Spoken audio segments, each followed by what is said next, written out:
To be completely honest, I don't want to run today. I'm tired, physically tired, but not like sore. Um, it's just one of those days where you're like, I don't want to do this. That's exactly why I have to do it. Today's pretty easy, 42-minute run, base run, so, just down to FDR and back. I think once I get into like the flow of it, it's also really nice outside. It'll get better. But it's been a long week of running. I've ran every single day this week, which is not something I've typically done before in my training.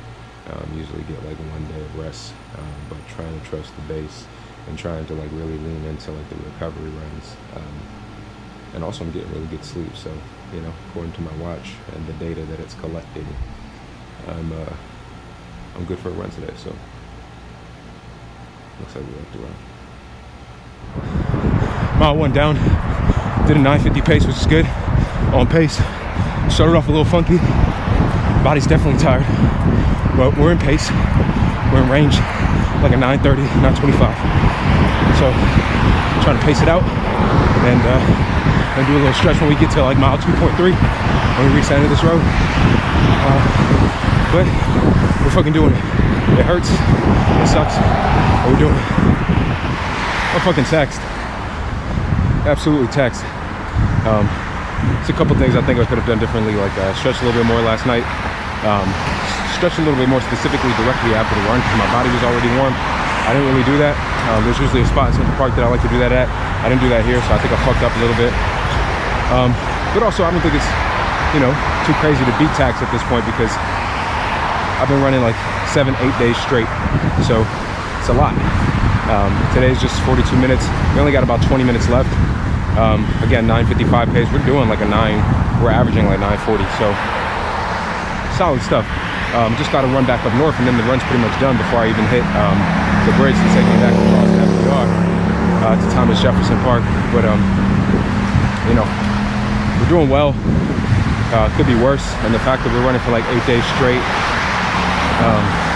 And we just did a 34-mile week.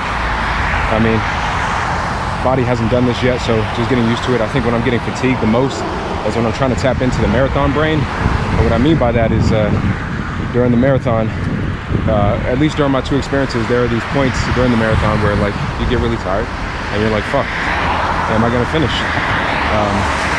I don't know if it's a universal experience, but I imagine it is for a lot of people who, aren't the best, most professional runners. They're doing it for the first time or they're trying to hit a PR for the first time, maybe second or third marathon. There's just a point where you mentally you're like, do I stop? And that's when you have to really ask yourself the real question, like, how bad do you want it?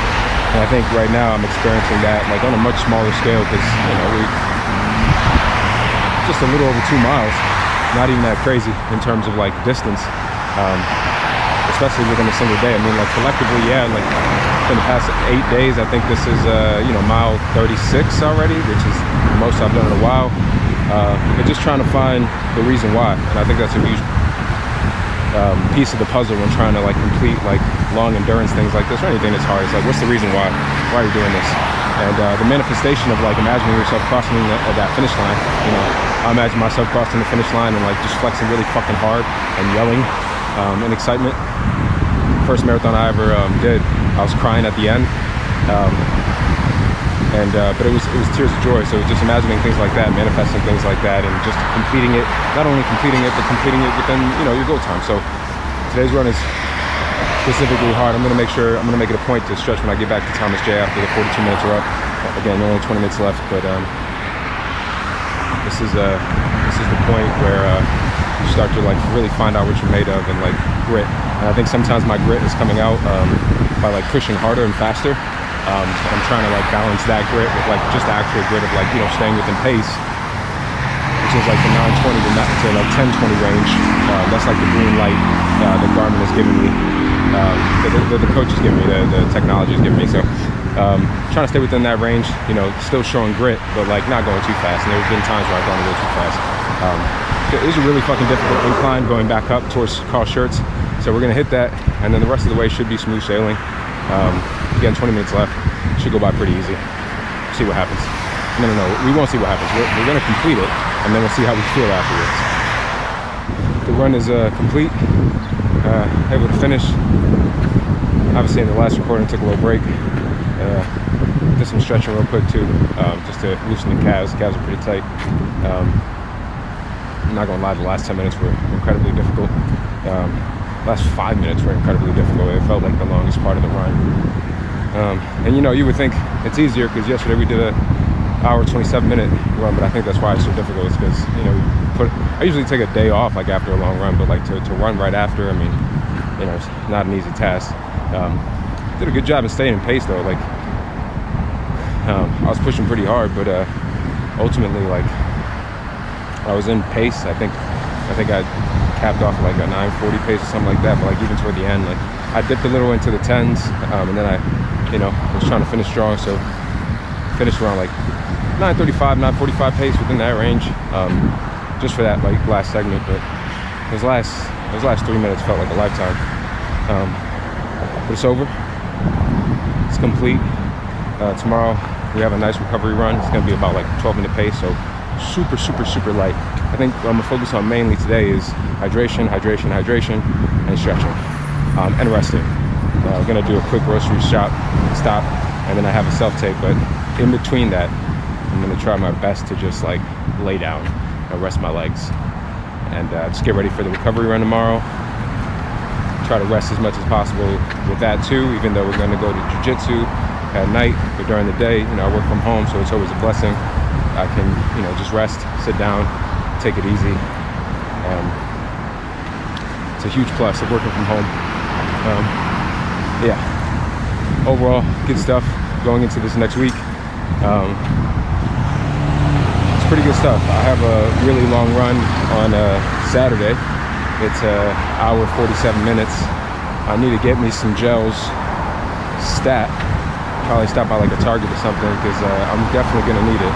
I don't know if I order from BPN, it'll be here on time. BPN, for those of you who don't know, is Bear Performance Nutrition by this guy called Nick Bear. He's a hybrid athlete, crazy athletic, does a bunch of shit, and his brand is pretty solid, man. It's primarily for runners and lifters, like hybrid athletes. But I use their it's the GM1 Go One More. G1M, yeah. Well, it's like a carb complex, electrolytes in it, plenty of sodium too for long runs, and then obviously they have their Go Gels. Their applesauce Go Gel is fucking fantastic.